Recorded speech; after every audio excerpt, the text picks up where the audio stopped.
Yeah, I'm John Wallis, and I'm filling in for Razor today, who, as they say in the big networks, is on assignment, which in model railroad speak means he's out playing trains up in Michigan. So let's get going right away. First topic is Helix construction, connecting NTRAK and T-TRAK. Lee, go ahead. Yep. Well, all right, NTRAK to T-TRAK Helix. My requirements that I had was to build a helix to connect NTRAK to T-TRAK with 3 turns and 21-inch radius. First thing I had to consider was height differences. NTRAK, their standard is 40 plus or minus an inch up to the rail tops above the floor. And T-TRAK, I start out with a table height. Oh gosh, I can't see my own.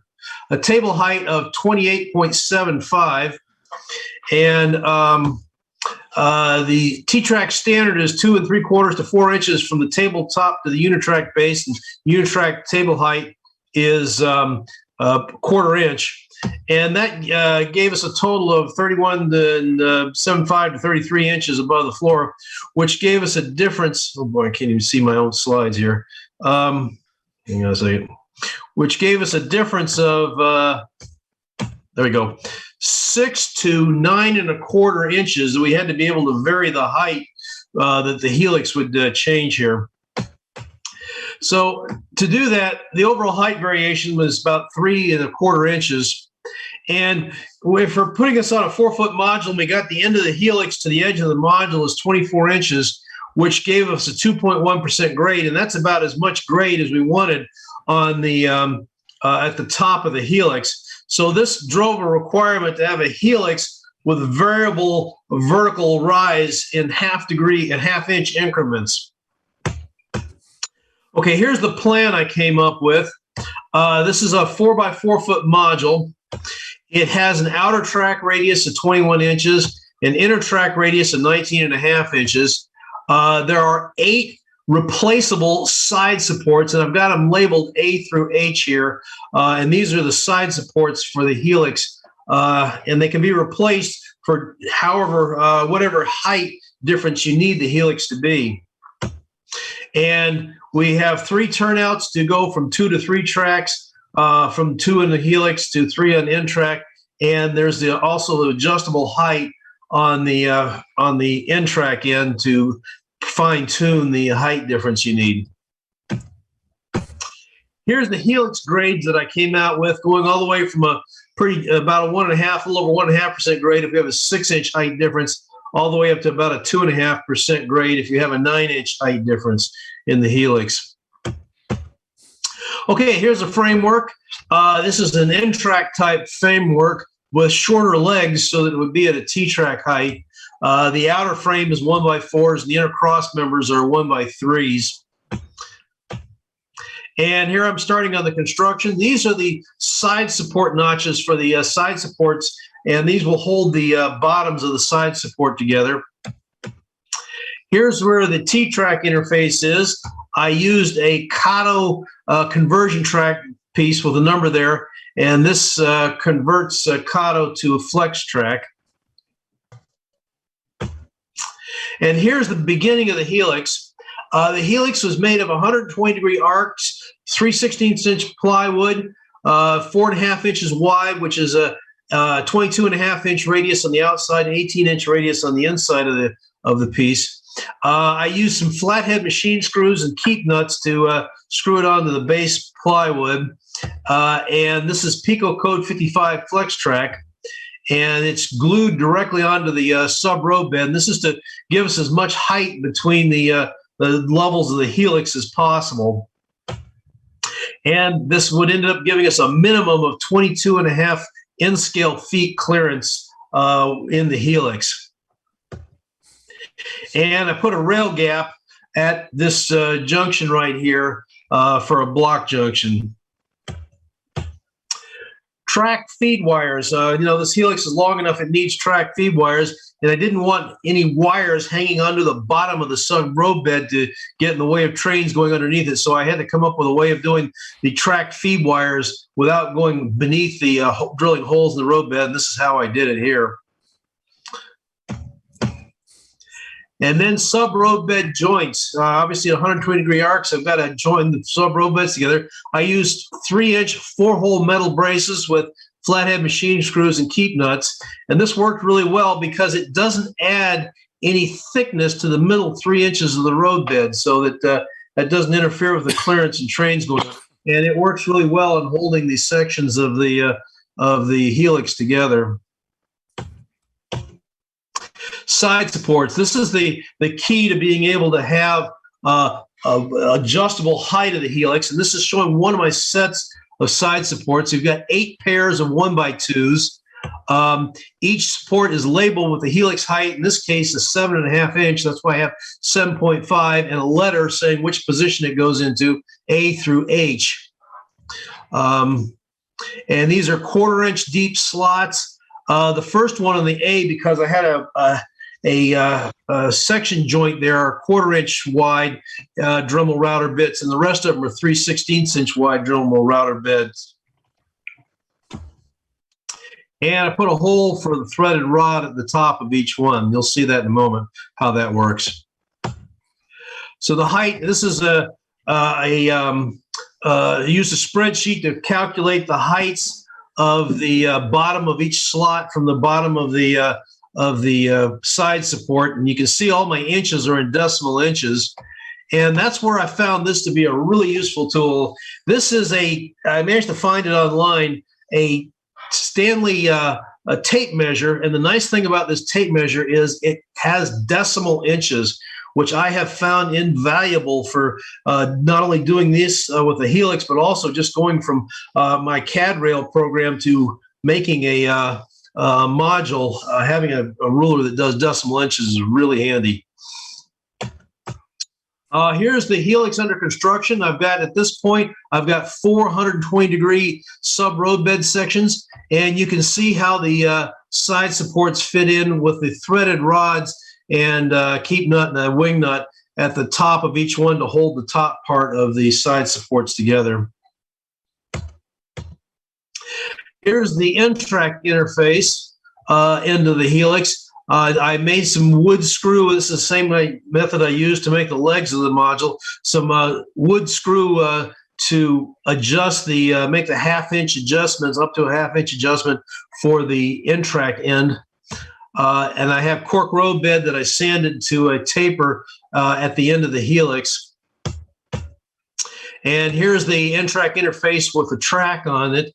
I put another block junction at position A. So the Helix actually has 3 blocks, a T-TRAK block, a Helix block, and an NTRAK block. And if you'll notice, the electrical feed wires for the NTRAK section go right down here next to the side support B. This is how I did. They did manual turnout control. The reason I did manual turnout control was to avoid having a switch machine beneath the sub road bed that would interfere with trains going underneath it. So I used a single pole double throw mini slide switch. I got this from All Electronics, and there's the number for it. One thing to note is the slide switch has 3 millimeters of travel. I used a 25 thousandths piano wire to connect it to, drilled a hole in the switch part of the slide switch, and I angled it like this because the turnouts have a 2 millimeter travel, and that springy switch at an angle acts like a spring to make up for the 1 millimeter differences in the different distances that they slide. Module wiring. This has got a little complicated, but let me go over it and give you a highlight on it. The top part of my diagram shows the track feeds. Over on the left are the NTRAK Anderson power pole connectors, and on the right are the T-TRAK connector. I have a single pole double throw center off a toggle switch, so the yellow line on the NTRAK side can be powered from either the red line or the blue line. I put in 2 double pole double throw switches going into the loop so that can be powered from either the NTRAK side or the T-TRAK side. And one thing to note here is on the one on the T-TRAK side, I had to reverse the wires going into the into the T-TRAK side on the outer loop, because the standard for which rail is the black wire and which one is the red wire is opposite in NTRAK and T-TRAK, or the outer track there. And then I put a couple of Digitrax AR1s, and the idea behind the auto reversers, and the idea behind this was that you would have one booster powering NTRAK and another booster powering the T-TRAK, and by putting AR1s going into the loop, you don't have to worry about which getting the two boosters in phase with each other. The AR1s will take care of that. And here is our layout making its public debut in the 2019 Oklahoma City Train Show. And you can see how it's connecting NTRAK on the left to a T-TRAK layout on the right. In case you didn't miss some of these, this presentation is based on an article that was in the NTRAK newsletter, the July-August 2020 NTRAK newsletter on page 34. And then I have one update to mention that I made after I published the article, and I added a couple of 4-pole double throw switches to enable me to bypass the AR1s. I also made a couple of Y connector, actually a cable, the Y connector at both ends, so that I could connect the red line on NTRAK to the front track on T-TRAK, and blue line to the back track, and have all of them on the same block if you want to run DC or only run one booster for DCC. And I think that about finishes up my presentation. And I guess we'll have questions at the end. Yeah, we'll save questions to the end. List them in the chat box, and we'll see them as we go on. Thank you, Lee. Next is Terry Moore, and he's going to talk T-TRAK. Yeah, Terry?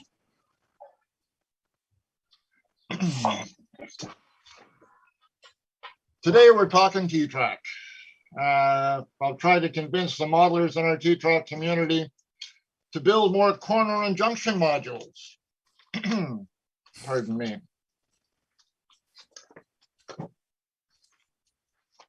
These are the standard T-TRAK straight modules as per the T-TRAK standards. Their sizes are, as their names imply, just multiples of the single module. Many new T-TRAKers start with a single, the easiest to build, or maybe a double if they like more to work with. Triples are also common, but anything larger is usually a specialty piece, and larger modules can be difficult to transport. These are the standard T-TRAK corners and the Steve Jackson junction, as again per T-TRAK standards. The end cap is just a one-piece combination of two 90-degree outside corners. They can be limiting, but were introduced when T-TRAK was initially limited to single table wide layout designs. Corners and junctions can be difficult to come by when creating show layouts. So, as a new T-TRAKer, we'll build a small single straight module. Maybe two, since the first was so much fun. Maybe we'll build some corner modules so we can run some trains on a small loop at home. That's fun. Well, let's build some more straight modules, doubles this time. If we build some junctions, we can run 3 trains, because now there's 3 loops.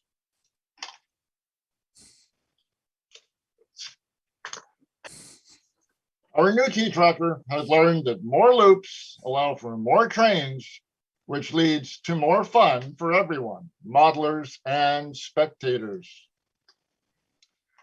Long, skinny loops can allow for the operation of several trains in DC or a block DC mode, but introducing junctions into the layout allows for the operation of standard blue-white, white-blue wiring and blue-white wiring for those who wish to use turnouts, allowing trains to move between the inside yellow line loop and the outer main line red track, and a DC loop for those who wish to operate DC-powered trains.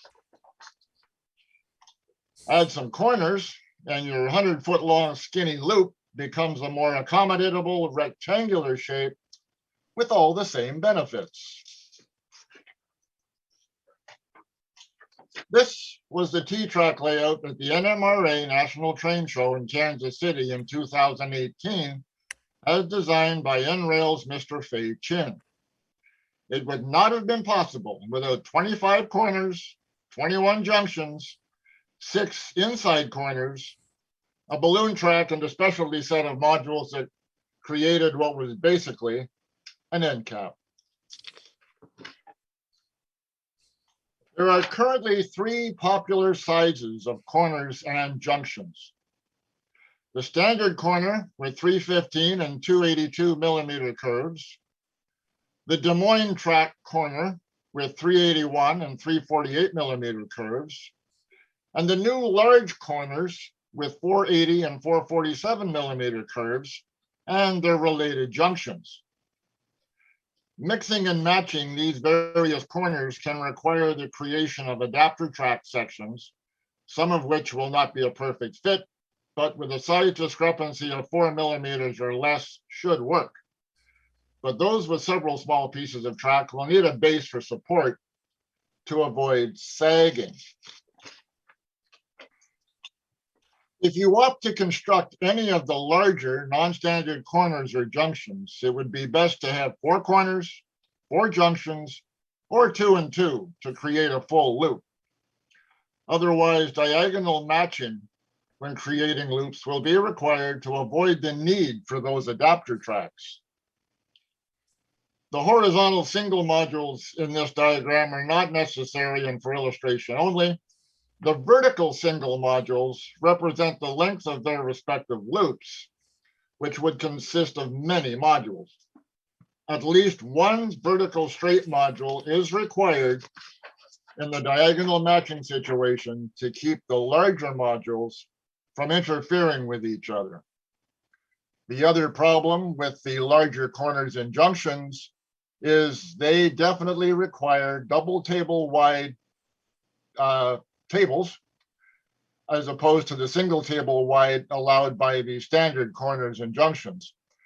With our current situation, many of us have to bring our own tables for our shows, and that kind of limits the T-TRAK portability issue. But these larger corners and junctions are becoming very popular. The nicest thing about the so-called branch line junction, the larger junction, is the run-through track, which means you do not have to take those turnoffs. Anyway, hopefully more people will build corners and junctions, because corners and junctions, when it comes to shows, are the hardest modules to obtain. Thank you for watching. All right, thank you very much, Terry, and we'll look forward to this each month. Okay, I have a number of things. I'd like to ask everybody a question.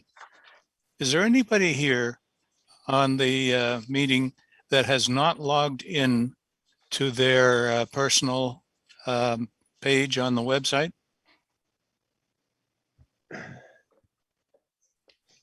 Is there a time frame associated with that?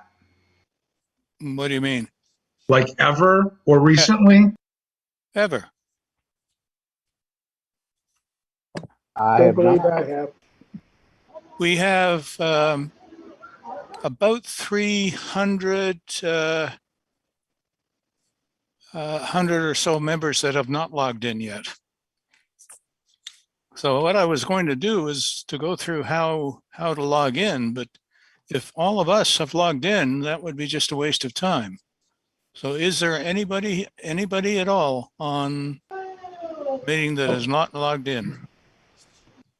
I haven't logged in yet. Yeah, We got two hands are raised, John. Okay. Do So- you? I have not. I have not. All right. then let's go through it. I don't know if I have or not. I know I've signed in, John, but I don't know if I've done it or not. All right, did you Okay. create your own password? I believe so. What about the rest of you that just said that you had not logged in? All right, let's go through it. I think I've created a password. I'm not sure. Okay, Wow. so click, let's see. Yeah, click on login. And it's going to say your email, which in the case we set up a dummy account. Mine is president@nrail.org. Okay. While John's doing that, just a note, this needs to be the same email address that you register with or initially. Because we've occasionally had people who said they're not getting anything and they have one email they use for registration and another that they use for logins. And I understand that for security reasons, but you have to make sure that when you register with a name like, Bruce at whatever, I have to log in here with Bruce at whatever. Okay. Sorry. Okay, when this comes up and you put your email address in, click on Forgot Password. Okay, and what will happen is that NRail will send a password to you at the email address you've been using. And then to reset the password, so I would put in president with an @ sign this time, .org, and click on I'm not a robot unless you are. And you go through this thing, select all. Yep. And then click submit. Okay, so I should get an email in a few minutes.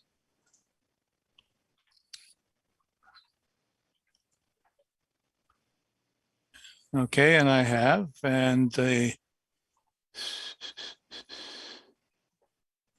when I find the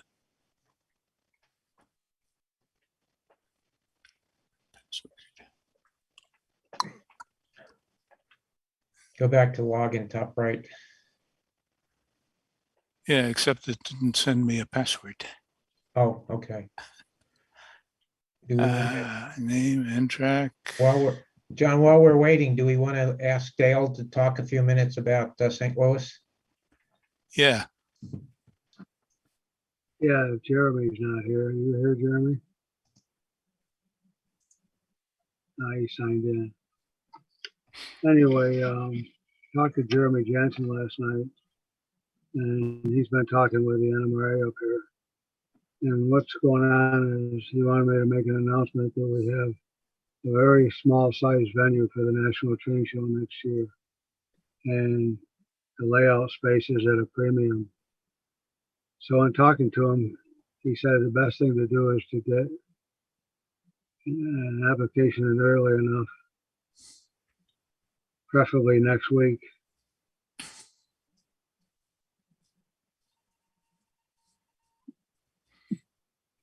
okay. What I got in the email was a link.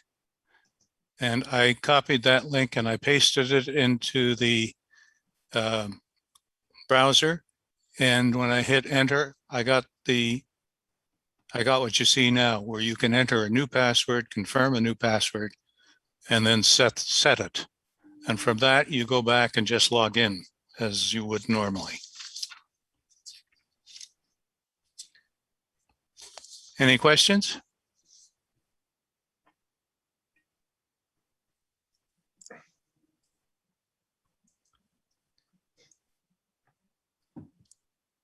Okay. The next thing I wanted to talk about is Nashville. Now, N-Scale Enthusiast will open registration for the convention on December 1st. And you'll be able, there's 2 levels of registration, a full registration, which includes all the extras and a reduced level. You can choose them. The hotel reservations are already open. If you go on the convention website and click on that, that will take you to the hotel, and you can book your hotel reservations now. Now, there are 3 layouts planned for the convention: an NTRAK or NTRAK layouts, T-TRAK, and Fremo N. Now, the NTRAK layouts will be in a ballroom, which unfortunately has odd shapes, diagonals and all kinds of stuff. It's almost like nothing is square. So fitting things in is a bit of a challenge, but we'll do it. The T-TRAK room is square, and the T-TRAK layout will consist of a spine with several legs on it. The Fremo N layout will be in a large lobby, so it will be totally separate. So we have 3 rooms with trains. Setup for the layouts will be Thursday, and on Saturday, we need to tear them down starting at, I think it's 3:30 or 4 o'clock, in time for the banquet. So call for T-TRAK modules will go out. Bruce Arbro and Fei Chin will send those out fairly soon, where you can submit your modules. Any questions?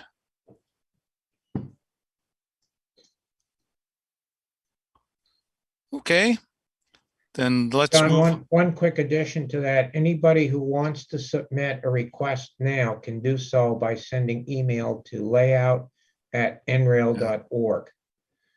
The important thing is mention which layout you want to be in. You may have to fill out another form, but if you're concerned about getting a slot, send your request and say, I want to bring 3 T-TRAK modules, 2 Fremo N or whatever to Nashville, and send it to layout@nrail.org, and we'll pass it on to the appropriate coordinator.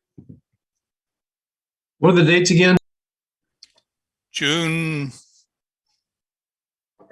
11th or think they're in 12th. the newsletter. They're posted on the Yeah, newsletter. they're in the newsletter. We'll be including them, the flyer in the newsletter as well.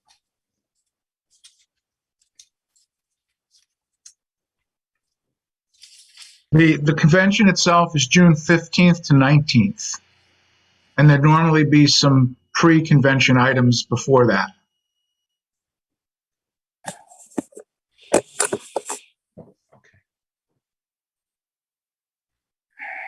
Yeah, the Tuesday, the 14th, there's generally some outside activity which you can take part in. I think it's a trip to Chattanooga. Yep. On Tuesday, we're going to the Tennessee Valley Railroad for a ride.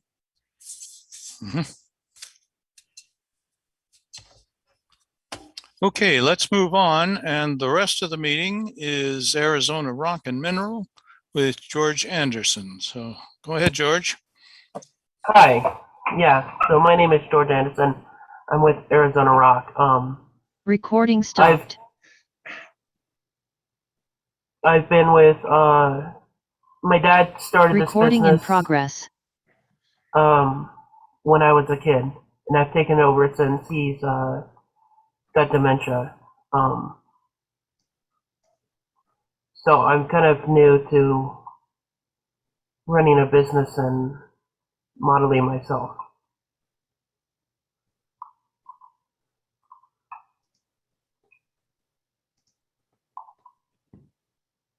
Let me share my screen here.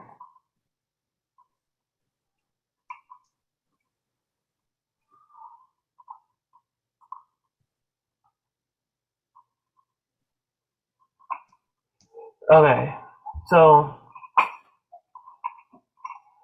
here, so I'll be covering the ballast scene and the scenery around the ballast, and I'll take questions at the end. My dad always started with the actual scenery with the buildings because he always thought that was more to do with the layout than the actual track and ballast.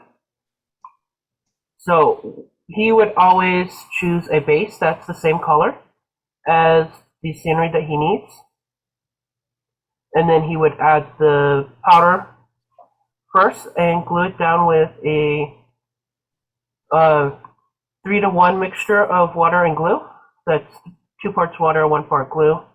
And then when it's about to be dry, we would add additional powder to the top of it. And then he would add the foliage and stuff on top of that and glue it down the same way at the same time.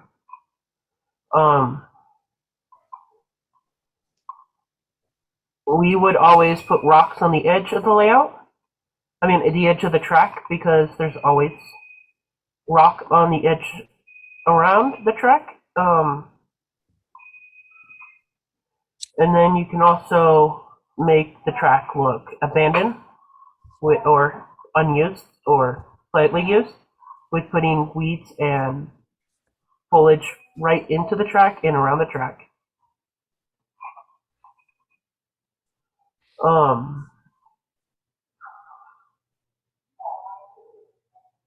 And you can also add dirt to the ballast on the track. And as you want it to get older and older, you would add more and more powder to the top of the ballast, so it looks more and more unused, and more foliage or grass to the track to make it more and more look unused. Now, for older buildings, you always want to build up the ground cover next to the building to make it look like there is buildup on the edge of the building, so it looks older. And you want to start adding pigments and stuff to the outside of the building. Any questions so far?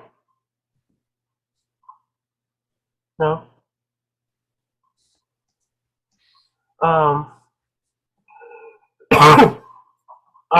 So my dad started making what do you call it? Concrete paving powder and asphalt paving powders. We would mix that 50-50 water and glue, and then spread it out with a painter's knife. My dad wasn't very good at painting the lines, so he usually just left those off the layouts. But some other people have great, what do you call it, striping material that you can buy to make that a lot easier. For the roads, you want to make a nice clean line with the ballast, with the scenery, so it looks brand new. And with older roads, you want to get that ground cover right up to the edge, so that it looks more and more unused as the older the road you want. Now, my dad always did the ballast last. So I believe most people know how to ballast. You just pour it on and use Homosote or Coke to spread it out. My dad always spent hours brushing it off, the ballast off the tracks. And he would also only do about 12 feet at a time. He would never do the entire layout at a time. He would want to come back and try to make sure that everything looks good after he's done it. And he would use an eyedropper to glue it down with water and glue. He also liked using multiple colors on the track. So, like in real life, they would come back and reballast after a while, and you would see the multiple colors. So usually the older colors on the bottom and the newer colors on top, and then sometimes it gets all mixed together. So depending on when you want to, when it's been redone, or if they're just scraping up and reusing the rock, then you would want to mix multiple colors together. And he always used the thirds method. He would put 2/3 of the base down, then use 1/3 of the new color to put it on top. We would always use a brush to clean off the ties before we started gluing. And to do the major cleanup, you'd use cork or homosote to run along the track and clean it off.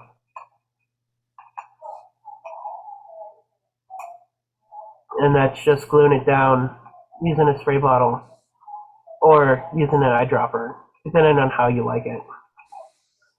And I would like to take questions about your scenery and stuff, if you have any.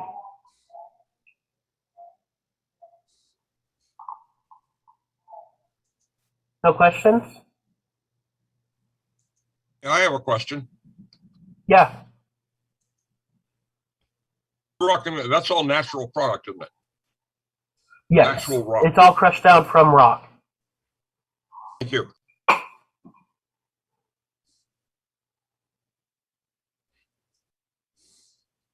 Any other questions?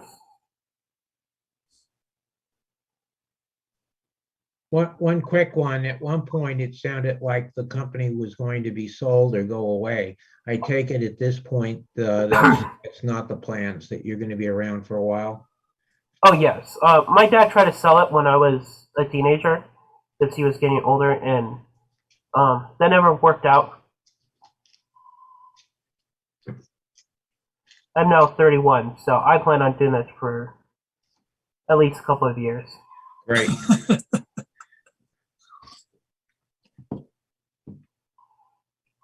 Any other questions? You still list the different railroad types on your website, right? For the different stones used in different geographical areas? Yeah, we've been adding more as we can find colored pictures of older layouts. I mean, of older railroads. It's been difficult to find colored photos of the rock because a lot of people just take pictures of the train. Now you send out a newsletter regularly? We send out articles. They're done by my dad back in the day, so I just recycle those and try to make sure that it's accurate and find more information. And if somebody wants to get on that mailing list, how do they do that? Just send us an email at george@armballast.com and I will add them. Okay? Okay, have you got any more, George? Yeah, I'll walk through our company real quick and then. Yeah, go ahead. Oh, Okay. yeah. Okay, so so my dad started this business back in '89 before I was born. We moved to Paulden in 1995, and we started mass manufacturing there. My dad retired in 3 years ago. He stopped having any say in the business. We have grown in the past year and a half because everybody's been stuck inside playing with their trains, which we love you guys to do. Keep doing that.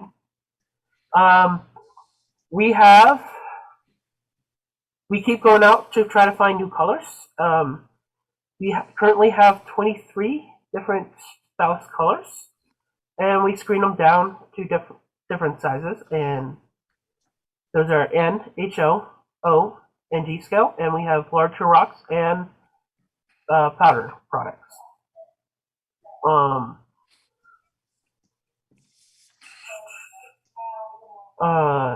Most of this doesn't relate to you guys. This was made for some other people, but so we have grown so much due to COVID, which we've tried to keep our prices as low as possible during these times to keep keep you guys happy and not try to profit off of everybody being stuck inside.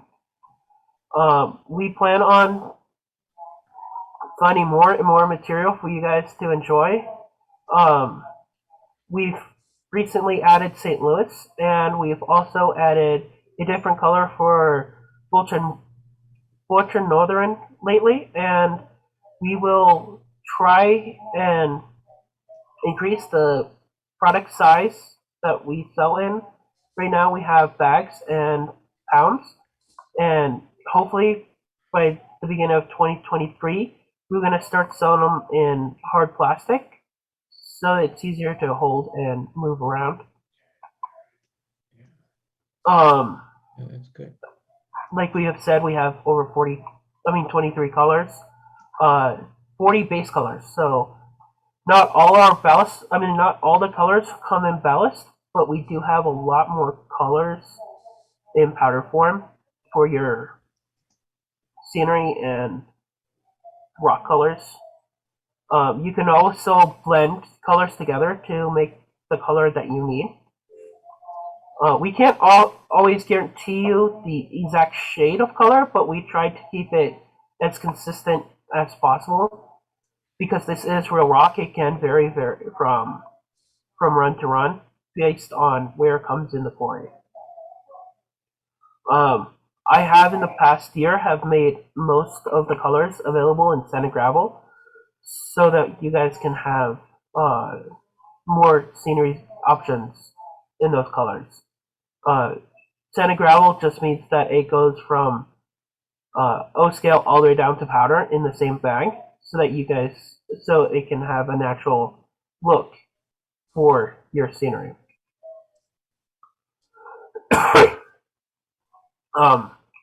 So our product currently comes in 8 fluid ounces. It's $7 a bag, which covers about 12 feet of end scale.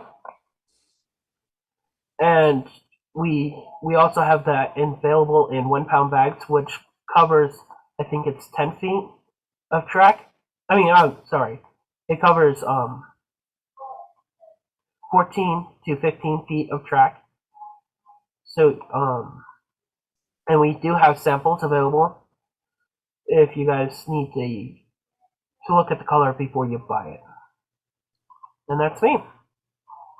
Any other questions?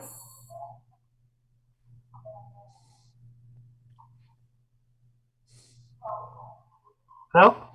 All right, thank you very much, George. Yeah. We appreciate that, and I noticed some comments in the chat screen, so we'll get to those. Let's see if you can stop screen sharing. Oh, yes. I think I already did. Okay, and we'll go ahead now and we'll look at the chat list, starting early on and coming later.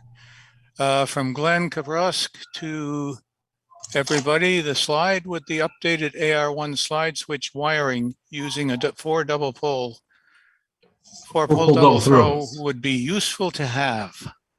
How would you want me to get that out? I have the PowerPoint that I gave, which has the diagram embedded in it, and I also have a PowerPoint that I made the 2 wiring diagrams. I can send out either one. How do you want me to get it out?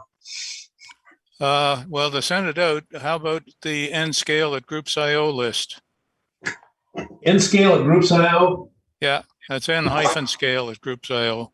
Or we could do a short article in the newsletter, next newsletter as an update. Yeah. Or both. Yeah. Okay, N-scale at, N-scale at what again? Groups.io. Groups.io. Yep. You do have to be a member in order to send email. Yeah, you got to be a member of that list, but NRail owns that list. Yep. Okay. All right. I'll send out the 2. I'll just send out the PowerPoint that has the original and the updated wiring diagrams on it. Yeah. And the answer to the second question, the track is that's Pico Code 55 Flex Track for the whole layout except right where it interfaces to T-TRAK. Okay. The whole module. Yep. All right, John, I'm gonna go ahead and launch the poll now Okay. while we go through questions. Does that sound okay? Yeah.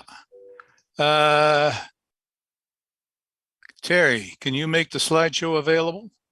Or the slides with the various sizes of corners and junction? Again, N scale at groups.io, or if you're not a member of that, send those to me, president@nrail.org, and I'll stick them onto the N scale list. I've had requests for stuff in the past. There's 2 requests on the chat list right now for information, and I forwarded to them my own personal email address. But having said that, I can send individual files of specifics, whatever is requested of me.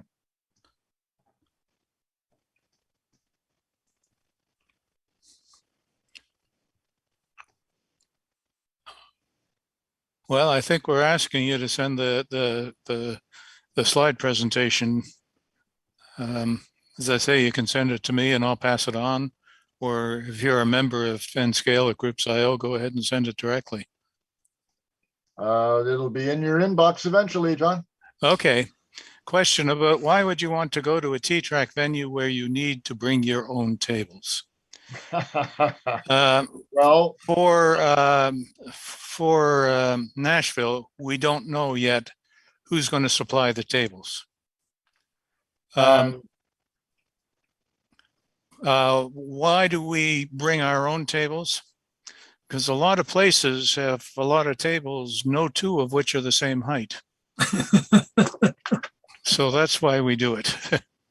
but And tables have gotten very expensive, especially hotels. Right Yes. now, hotels are trying to make up lost revenue, so the table prices at the hotels has just gone sky high. And all of a sudden, you look at a T-TRAK layout that requires 30 tables, and if that table is $40 a table, and that's not impossible to imagine at this point, you're suddenly looking at $1,200. Yeah. And for that $40, you can buy one of those 6-foot foldable tables. for $100, I can get a 6-foot folding table. Wrong country. We would accept an application for immigration from you, Terry.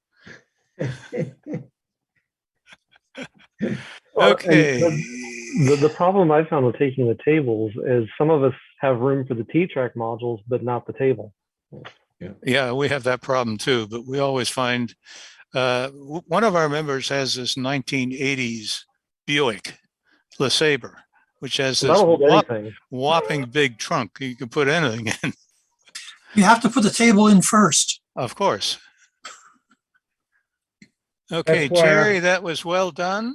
I have a question. I mean, do we have capability of different clubs for spare room? I have like 12 tables in my location in New York, but I didn't plan on driving out. Well, this is something we're going to work on once we, I think Fei Chin has a count of tables we need, so we'll work on it. And we will have tables. We're not going to put the layout on the floor. Well, Faye's like within 100 miles of me. I guess I should talk to him. Yeah, maybe you can drive by and pick him up. Probably on the way to Nashville. Faye's going to kill me, but. Well, maybe I'll go to Massachusetts for some more ice cream. Sounds like Faye's going to have to get a bigger vehicle. Well, yeah. Okay, that pretty much covers the chat items. Everybody, I hope, has filled in the poll. And hey, we're 6 minutes early, so I guess we're just about done. I have a question. Just as a source, is there any standard out there for, I guess you would call the entrance gate or a geyser gate for NTRAK?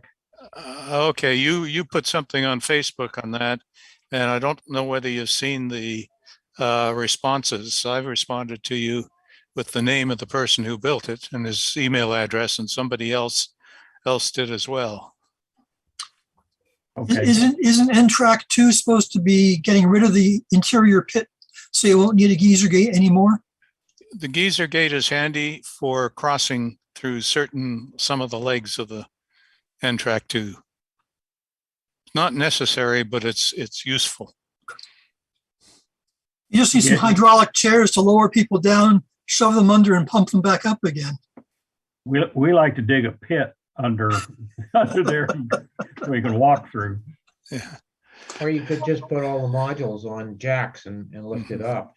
Anyways, if you can't find those responses on Facebook, send me an email, president@nrail.org, and I'll send the information to you. Hey, John, Appreciate it. Thank you.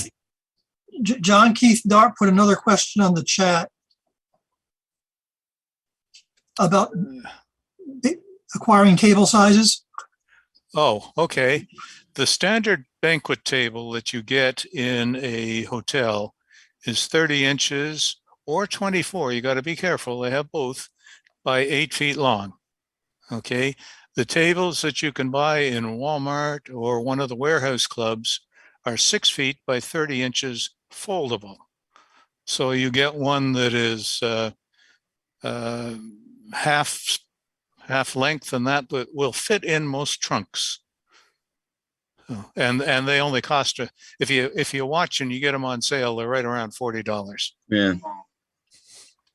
If I may, John, a lot of tables that are being manufactured now, the resin tables are only 29 inches wide, which is just enough to make a base for a standard corner T-TRAK module. So it just barely fits. But you do have to watch out with you got to watch out for that. But on the other hand, since we're going to have double tables, according to what you're telling us in your presentation, that's not a problem. Yeah, that again, I had a question, like, well, you said, why would anybody want to go to a venue that you have to supply your own tables? Well, yeah, there might be, although there's a great interest in these larger corners and junctions, there may be a situation where they are not allowed just due to costing of table requirements, especially in a larger show. So it's just something to keep in mind. Anyway, for what it's worth. All part of the layout planning process. Lots. Yeah, like the 24-inch tables we got at Kansas City. That's right. Yes. And for what it's worth, Indianapolis, NMRA National Train Show Indianapolis in 16, we had tables supplied. As the show got closer, the table supply was lessened, and we had to start bringing our own tables. And fortunately we did, because when we did the show, we found out that the tables supplied were 24-inch tables. And if we had not brought our own tables, we would not be able to build the layout. Anyway, so. We in the past have had tables supplied by one of our manufacturers, so we may see that happen, but we've not talked to them yet. I was going to mention that, yes, the benevolence of some supporters. Mm-hmm. Anything more, folks?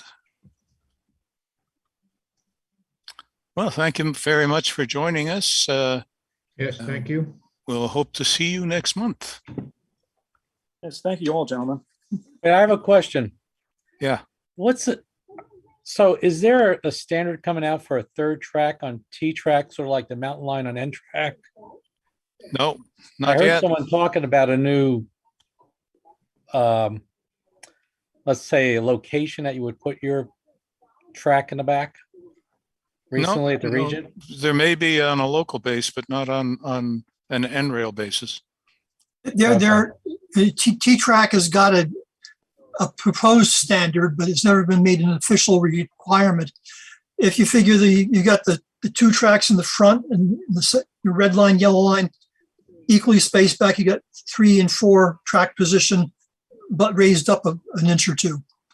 But the diagrams are out there on the web, but it's not official. It's somebody's recommendation, and some clubs are doing it that way. Okay, so but they're all up front from the front. There's nothing like 9 inches in the back, or No, as far as I've seen, it's all measured from the front. okay, because I saw one of the southern clubs had something towards the back, but I don't remember what club it was. Well, if you start at the front, you can swerve it to the back and do whatever you want, as long as it comes back to the front to merge with anybody else. It's all compatibility. Right, I understand that. I mean, thank you. I can tell you from experience, I put some NN3 on some T-TRAKs. And I can tell you from experience that having an elevated line gives you alignment problems. You have to watch your alignment in all 3 dimensions. It's not just X and Y, it's now X, Y, and Z, which adds a little bit of complexity. Yeah, I see that with my 2 NTRAK models. I have a large corner and one straight, and just trying to get those 2 together. Oh, standard T-TRAK is easy because all you got to do is get the spacing between the front and the rear rails right. But when you're adding an elevated line, now it's not just the spacing between front and rear and even the back, but it's also the elevation. Because if you don't get that elevation right, then you're going to twist the main lines. Right, I'm agreeing with you. I mean, besides the T-TRAK that I'm building now, I have some older NTRAKs that both have mountain lines, and one's a very large corner and one's a standard 4-foot, and just occasionally, depending on where you bring them, getting it lined up for that. Yeah. NTRAK kind of gives you a little bit of flexibility though, because you've got those connector tracks. On a T-TRAK, you don't. You're connecting them. Exactly. Yeah. Right. Right. Anything else, folks? Okay, let's turn her off then. Thank you very much for joining us.